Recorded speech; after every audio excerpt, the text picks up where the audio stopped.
5वें दिन की कथा कुछ इस प्रकार है। राजा पृथु नारद जी से कहते हैं, आपने कार्तिक मास में स्नान का फल कहा। अब अन्य महीनों में विधि पूर्वक स्नान करने की विधि, नियम और उद्यापन की विधि भी बताइए। देवर्षि नारद जी ने कहा, हे राजन, आप भगवान विष्णु के अंश से उत्पन्न हुए हैं, अतः यह बात आपको मालूम होनी चाहिए। फिर भी आपको यथाचित विधान बतलाता हूँ। अश्विन माह में शुक्ल पक्ष की एकादशी से कार्तिक के व्रत करने चाहिए। ब्रह्म मुहूर्त में उठकर जल का पात्र लेकर गांव से बाहर पूर्व अथवा उत्तर दिशा में जाना चाहिए। उसके बाद जो मनुष्य मुख शुद्धि नहीं करता, उसे किसी भी मंत्र का फल प्राप्त नहीं होता है। अतः दांत और जीभ को पूर्ण रूप से शुद्ध करना चाहिए और निम्नलिखित मंत्र का उच्चारण करते हुए दातुन तोड़नी चाहिए। इस प्रकार उच्चारण करके वृक्ष से 12 अंगुल की दातुन ले। दूध वाले वृक्षों से दातुन नहीं लेनी चाहिए।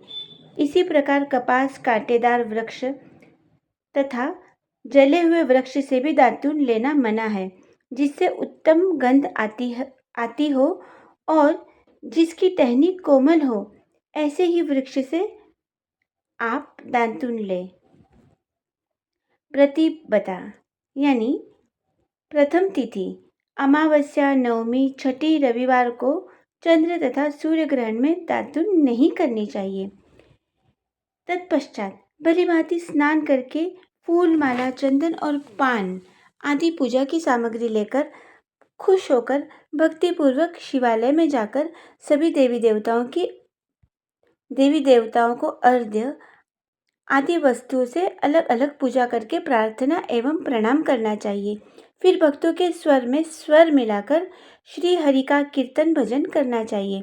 मंदिर में जो गायक भगवान श्री हरि का कीर्तन करने आए हो, उनका माला, चंदन, तांबूल आदि से पूजन करना चाहिए, क्योंकि देवालयों में भगवान विष्णु को अपनी तपस्या, योग और दान द्वारा प्रसन्न करते थे, परंतु कलयुग में भगवत गुणगान को ही भगवान श्री हरि को प्रसन्न करने का एकमात्र साधन माना गया है।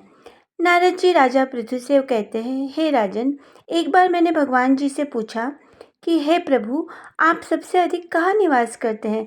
इसका उत्तर देते हुए प्रभु ने कहा, हे नारद, मैं वैकुंठ या योगियों के हृदय में ही निवास नहीं करता, बल्कि जहाँ मेरे भक्त मेरा कीर्तन करते हैं, मैं वहाँ अवश्य निवास करता हूँ। जो मनुष्य चंदन, माला आदि से मेरे भक्तों का पूजन करते हैं, उनसे मेरी ऐसी प्रीति होती है जैसा कि मेरे पूजन से भी नहीं हो सकती। नारद जी ने कहा, शीरीष, धतूरा, गिरजा, चमेली, केसर, कंदार और कटहल के फूलों व चावलों से भगवान विष्णु की पूजा नहीं करनी चाहिए।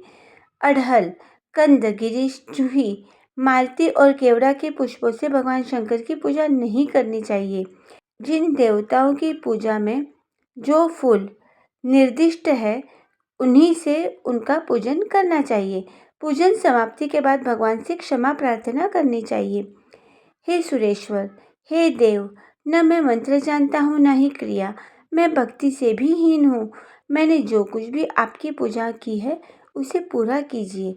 ऐसी प्रार्थना करने के बाद साष्टांग प्रणाम करके भगवान कीर्तन करना चाहिए, श्री हरि की कथा सुननी चाहिए और प्रसाद ग्रहण करना चाहिए। जो मनुष्य उपरोक्त विधि के अनुसार कार्तिक व्रत का अनुष्ठान करते हैं, वह जगत के सभी सुखों को भोगते हुए अंत में मुक्ति को प्राप्त होते हैं।